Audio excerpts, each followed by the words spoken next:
Assalamualaikum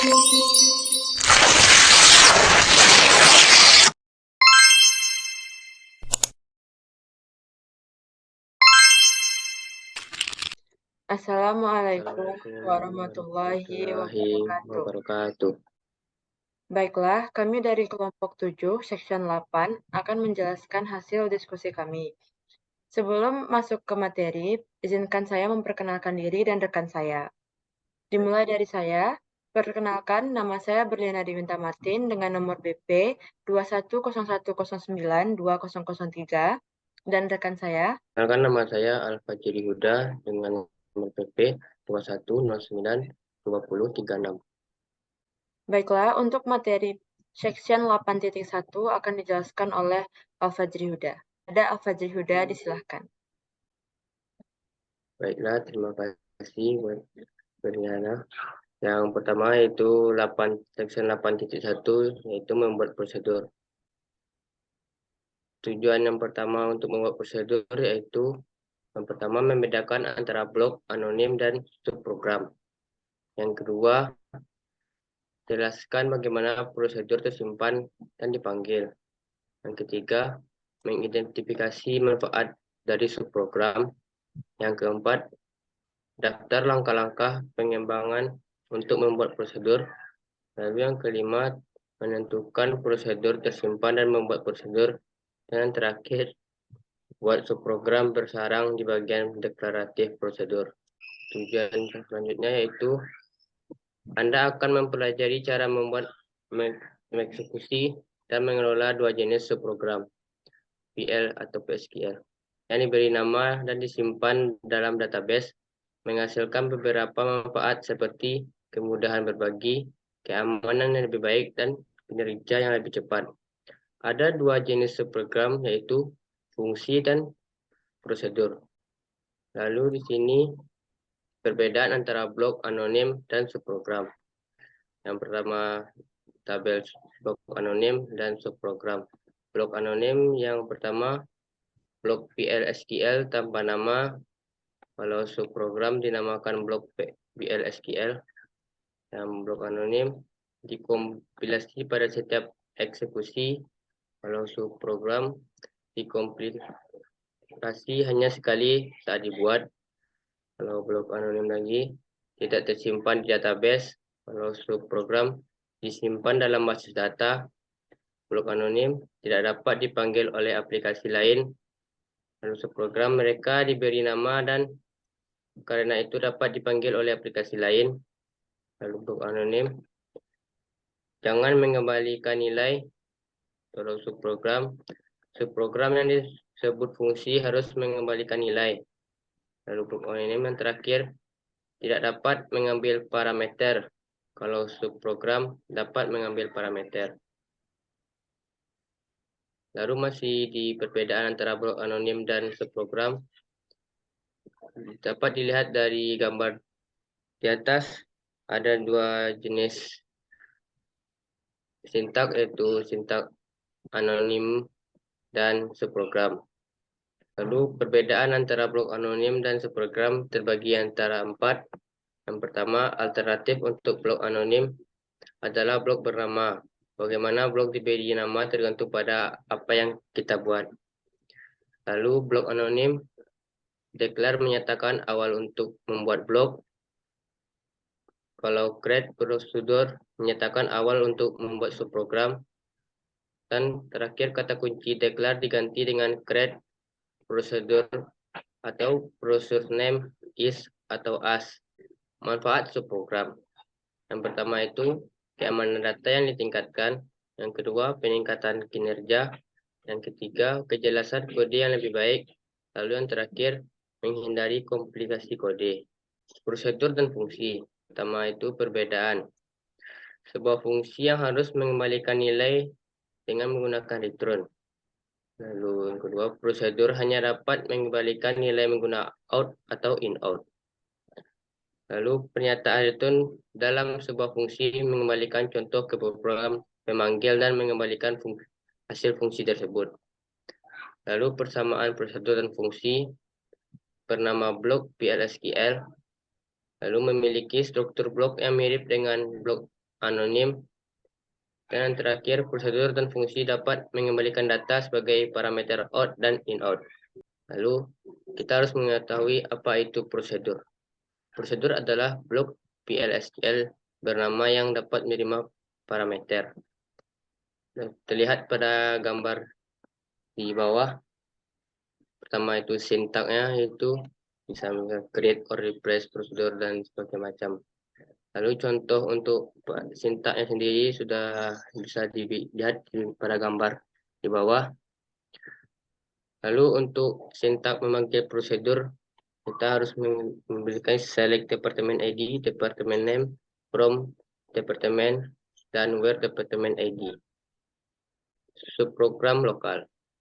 Ketika satu program meminta prosedur lain, biasanya kita akan membuat secara terpisah. Tetapi kita dapat membuat bersama sama sebagai satu prosedur jika kita mau. Yaitu sintak untuk sublokal dapat dilihat di gambar di sebelah kiri. Dan untuk contoh sintak yang sudah jadinya bisa dilihat pada gambar. Alternatif untuk mengembangkan prosedur.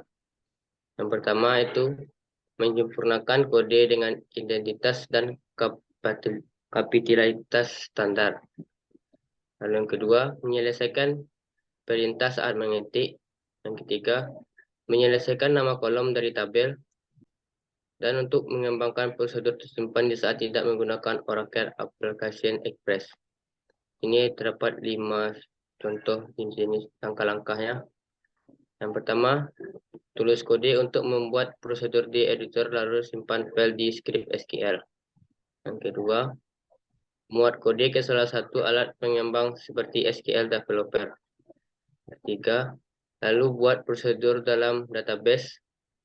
Yang keempat, setelah kompilasi berhasil, jalankan prosedur untuk melakukan tindakan yang diinginkan. Lalu gunakan perintah execute dari SQL Plus. Baiklah, sekian dari prosedur untuk 8.1. Saya kembalikan ke moderator. Baiklah, terima kasih Yaji. Selanjutnya untuk section 8.2 yang akan dijelaskan oleh saya sendiri. Baiklah, selanjutnya untuk section 8.2 yaitu menggunakan parameter dalam prosedur. Pelajaran ini mencakup tujuan-tujuan berikut. Yang pertama, menjelaskan bagaimana parameter berkontribusi pada prosedur. Yang kedua, menentukan parameter. Yang ketiga, membuat prosedur menggunakan parameter. Yang keempat, invoke prosedur yang memiliki parameter. Yang kelima, membedakan antara parameter formal dan aktual. Apa itu parameter? Parameter meneruskan atau mengkomunikasikan data antara pemanggil dan subprogram. Kita dapat menganggap parameter sebagai bentuk khusus dari variabel yang nilai inputnya diinisialisasi oleh lingkungan pemanggil saat subprogram dipanggil.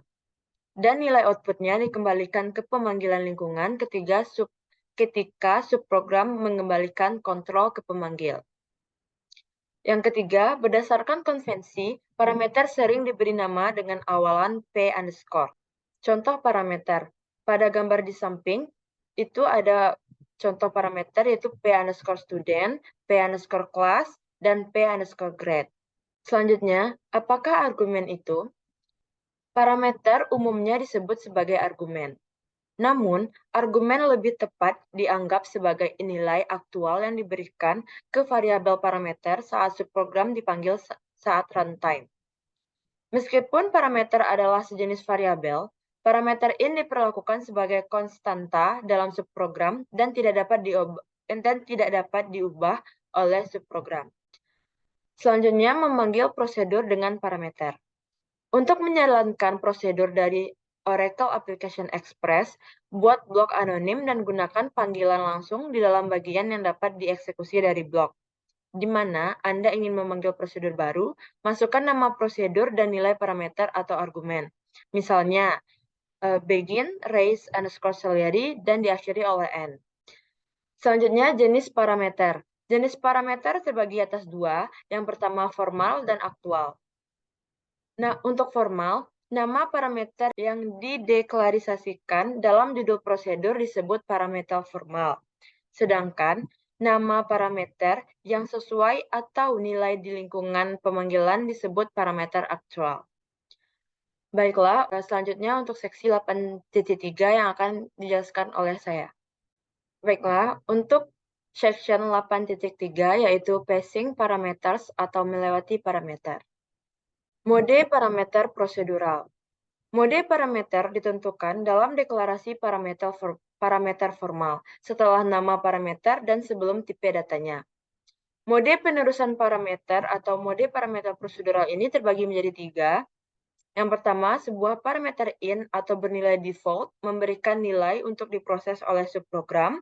Yang kedua, parameter out mengembalikan nilai ke pemanggil. Yang ketiga, parameter in-out memasuk nilai input yang dapat dikembalikan sebagai nilai yang dimodifikasi. Selanjutnya, parameter in. Parameter in ini terbagi menjadi 3, penjelasannya terbagi menjadi 3. Yang pertama, mode in adalah default jika tidak ada mode yang ditentukan. Yang kedua, parameter in hanya dapat dibaca dalam prosedur. Yang ketiga, tidak dapat dimodifikasi. Contoh parameter in bisa dilihat pada gambar di samping pada kotak warna merah. Selanjutnya, parameter out.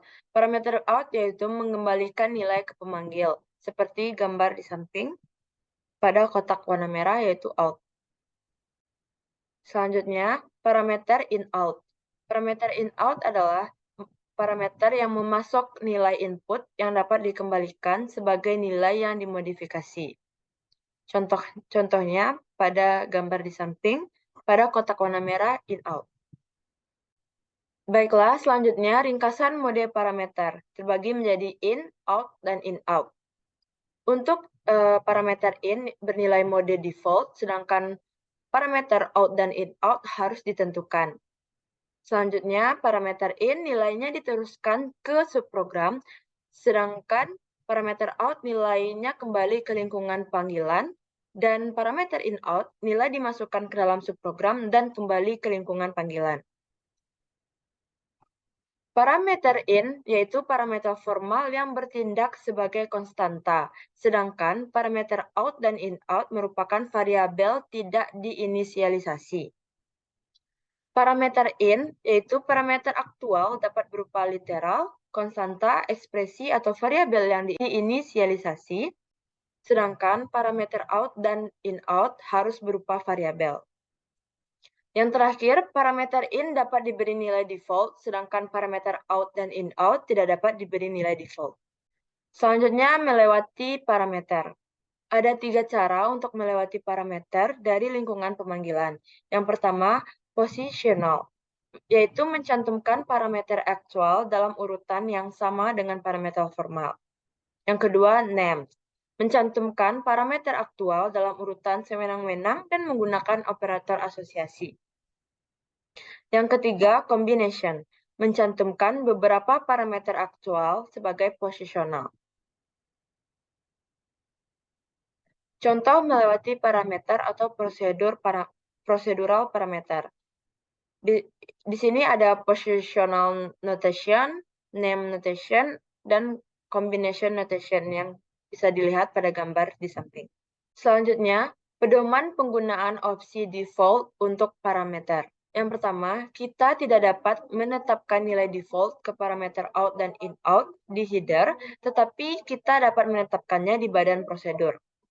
Biasanya, kita dapat menggunakan notasi name untuk menimpa nilai default parameter formal. Namun, kita tidak dapat melewati penyediaan parameter aktual jika tidak ada nilai default yang disediakan untuk parameter formal. Parameter yang mewarisi nilai default berbeda dengan null. Baiklah, sekian penjelasan dari saya untuk materi section 3. Untuk materi section 3 ini menutup penjelasan kami. Apabila ada kesalahan, kami mohon maaf. Terima kasih atas perhatiannya. Assalamualaikum warahmatullahi wabarakatuh.